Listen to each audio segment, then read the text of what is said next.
ခရီးသွားပြီဆိုရင်မနက်စာအဓိကဆိုတော့မနက်စာရင်စားရပေါ့နော်မနက်မထနိုင်ရင်တော့ငတ်ပေါ့မွေတယ်နှောက်တယ်ရှားခောက်ဆွဲရယ်ကော်ဖီလေးရယ်ဘာဖက်လာစားတဲ့လူတွေလည်းအများကြီးပဲဆိုင်နမလေးကတော့ဒေါ်စေးနဲ့ကလောအထွတ်နာအောင်ပန်းပါပါပြီးတော့ကျမတို့နှစ်ယောက်ကားပေါ်ပြန်တက်အိမ်ငိုက်လူကောင်းနေတော့မှာပဲကားဆရာထဆိုပြီးတော့ view point မှာခေါ်ပြီးတက်ပုံရိုက်ပါတယ် view လေးတွေကလာတယ်ပေါ့နော်ကားပေါ်မှာ2ရက်လောက်ရပြီးတဲ့အချိန်မှာတော့အင်းလေးကိုရောက်လာပါပြီ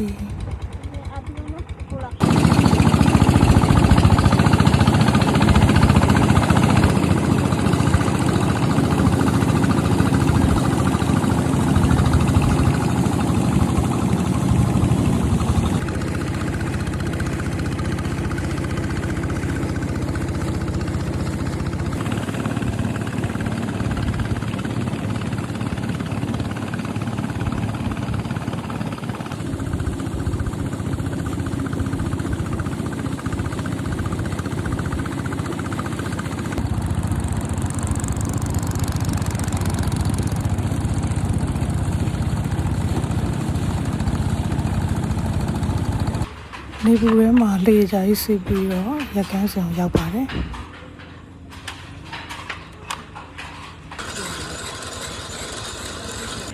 ရက်ကန်းစံမှာ husky တွေအများကြီးမွေးထား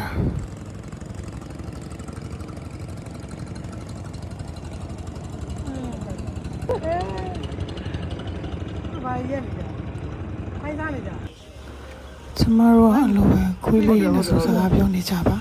ဟုတ်တယ်ဖေးမယ်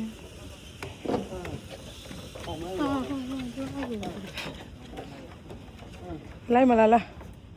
နေဝတ်လိုက်မလား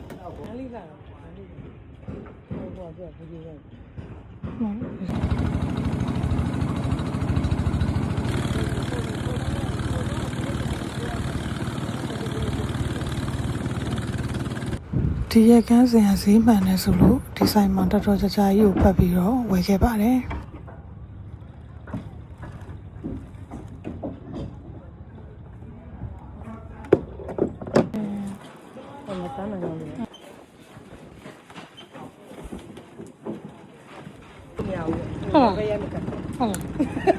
sorry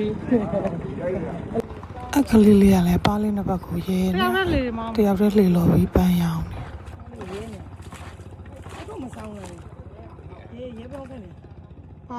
ပါရဲလေးဆယ်လီတော့ဒီဆယ်လီ今天晚去，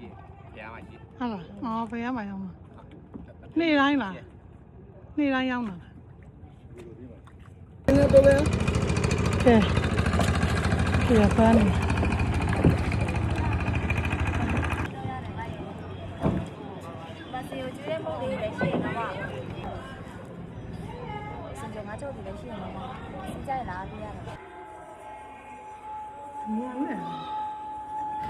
အဲ့လိုလဲကျေးဇူးတန်ထွက်တယ်ဆိုလို့လိုက်လုပ်ကြည့်ရပါသားမှထွက်မလား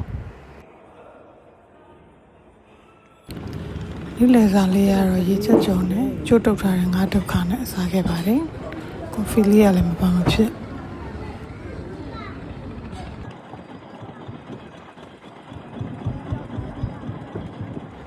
ပြီးတော့ဖျားဖူးတယ်မုတ်တီဝဲတယ်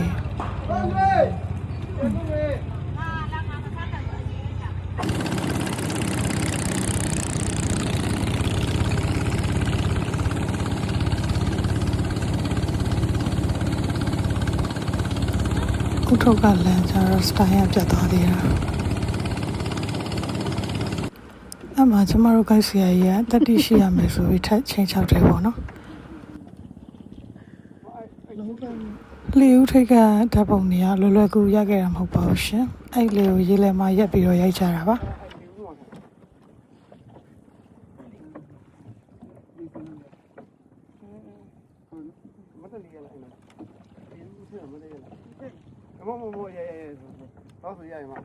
မ ဒီမကြောက်တတ်မှပြီးတယ်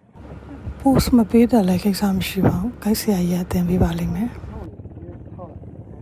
ပွဲပဲပွဲရရှိတယ်ဘာကြီး နေချောင်းလမ်းပြီးတဲ့အချိန်မှာတော့အင်းလေးကနေပြန်ပါပြီဒါကတော့ကလောပြန်ရောက်ပြီးညဘက်ပြန်ထွက်စားဖြစ်တာလေးပေါ့မကထစားခဲ့ပါတယ်ကလောညာအေးလေးမှာမကထစားရတာတော့ရှယ်ပဲ